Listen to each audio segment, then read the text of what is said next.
एक 12 साल की लड़की थाने पहुंचती है और थाने में जाकर वह बताती है कि मेरे साथ रेप हुआ है। जब थानेदार उस लड़की की बात सुनता है तो पूछता है कि तुम्हारे साथ किसने रेप किया, तो वो बताती है कि मेरे सगे दादा, पिता और मेरे चाचा तीनों मिलकर मेरे साथ रेप किए हैं और अब मैं 2 मंथ की प्रेग्नेंट हो गई हूँ। उस लड़की की बात सुनकर थानेदार भी हैरान हो जाते हैं और उस लड़की से पूरी कहानी सुनते हैं। तो उस लड़की ने जो कहानी बताई है, उस कहानी को सुनकर आप भी सोचने पे मजबूर हो जाएंगे कि कैसे कैसे निर्दयी दरिंदे इस देश में रहते हैं।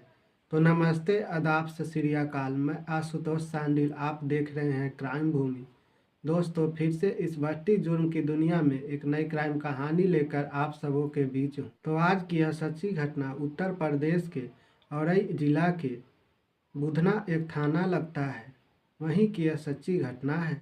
उस थाने में 27 दिसंबर को एक महिला पहुंचती है और उस महिला के साथ एक बच्ची भी थी जिसका उम्र लगभग 12 साल था।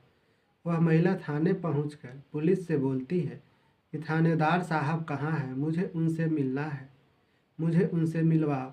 वह पुलिस थाना अध्यक्ष के पास जाता है और थाने अध्यक्ष के बताता है कि एक महिला आपसे मिलने के लिए आई है। थाना अध्यक्ष उस महिला को अंदर बुलाते हैं और उससे पूछते हैं कि कहिए कैसे आपका आना हुआ यहाँ।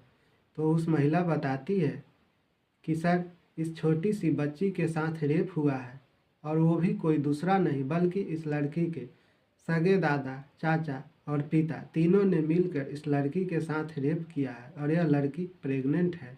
कृपया आप इस बच्ची को न्याय दिलाइए। उस महिला की बात सुनने के बाद थानेदार उस बच्ची से पूछते हैं तो बच्ची भी बताती है कि हाँ, मेरे पिता, मेरे दादा और मेरे चाचा तीनों मिलकर मुझसे रेप करते थे।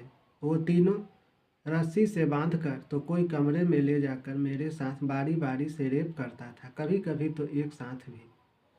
थाना अध्यक्ष जब ये बात उस लड़की के मुंह से सुनते हैं तो वो भी हैरान हो जाते हैं, अपने कुर्सी छोड़ उठ खड़े होते हैं, क्योंकि थाना अध्यक्ष की अभी तक की ड्यूटी करते हुए इतने दिन बीतने के बाद भी अभी तक ऐसी कोई मामला उनके पास नहीं आया था। उसके बाद उस लड़की से थाना अध्यक्ष एक आवेदन लेते हैं और लड़की की आनन फानन में मेडिकल टेस्ट करवाते हैं। मेडिकल टेस्ट करवाने के बाद उस लड़की की जब रिपोर्ट आती है तो उसमें पता चल जाता है कि सही में यह लड़की 2 मंथ की प्रेग्नेंट है। तब तक ये खबर वहाँ के एसएसपी आलोक मिश्रा के पास पहुँच जाती है कि एक 12 साल के बच्ची के साथ रेप हुआ है, वो भी उसके अपने दादा, पिता और चाचा तीनों ने मिल कर किया है। उसके बाद एसएसपी थाना अध्यक्ष से पूछते हैं और एक टीम गठित किया जाता है और उस टीम में सभी बड़े अधिकारी होते हैं और उस बच्ची को भरोसा दिलाया जाता है, तुम सही सही अपनी बात बता, तुम्हें ज़रूर न्याय दिलाया जाएगा।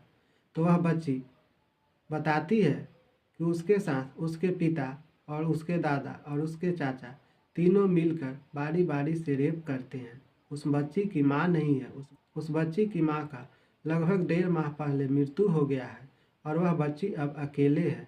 वह बच्ची बताती है कि उसके माता और पिता के बीच 4 साल पहले आए दिन झगड़ा होता था। झगड़ा के कारण उसकी माँ उसे लेकर दिल्ली चली जाती है और फिर दिल्ली में रहकर वहाँ साल भर तक कुछ काम करती है और अपना गुजारा कर रही थी। तभी वहाँ पे उसके पिता और चाचा दोनों साथ पहुँचते हैं और उसकी माँ को मनाते हैं, बोलते हैं कि यहाँ रहने से कुछ नहीं होने वाला है, तुम मेरे साथ घर चलो, अब मैं झगड़ा नहीं करूँगा। फिर माँ और चाचा की बातों में माँ मेरी आ जाती है और बहला फुसला कर उन लोगों ने मुझे और मेरी माँ को अपने साथ घर लाते हैं और फिर घर में कुछ दिन अच्छा से बीतता है। उसके बाद फिर उस टाइम से लगभग 3 साल तक मेरे माँ से पिताजी का झगड़ा होते रहा और उस बीच मेरे दादा और मेरे चाचा की दोनों की गलत निगाहें मेरे माँ के ऊपर रहती थी और मेरे दादा और चाचा जी दोनों ने मेरे माँ के साथ छेड़छाड़ भी की।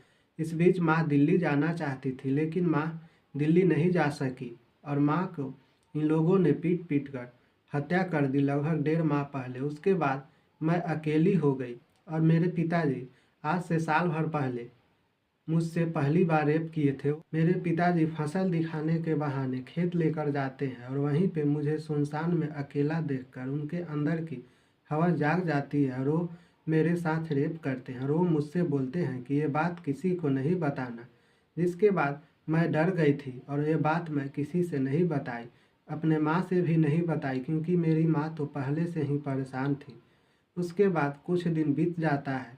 आए दिन पिताजी मुझसे रेप करते थे, तो मैं ये बात अपनी चाचा से बताती हूँ, तो चाचा भी मुझे अपने कमरे में ले जाते हैं और मेरे साथ रेप करते हैं और वो भी बोलते हैं कि ये बात किसी को नहीं बताना। फिर मैं ये बात अपने दादाजी से बोलती हूँ, तो मेरे दादा भी अपने कमरे में ले जाते हैं और वो मेरे साथ रेप करते हैं।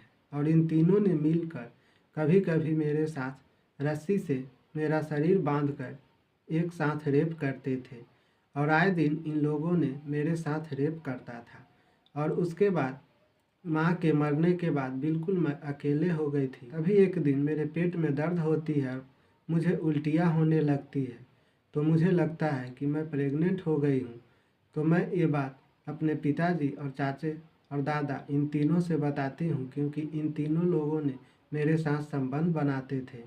तो इन सभी ने मिलकर एक किट मंगाते हैं और किट में पता चल जाता है कि मैं प्रेग्नेंट हूँ। उसके बाद ये तीनों प्लान कर रहे थे रात में मुझे मारने के लिए।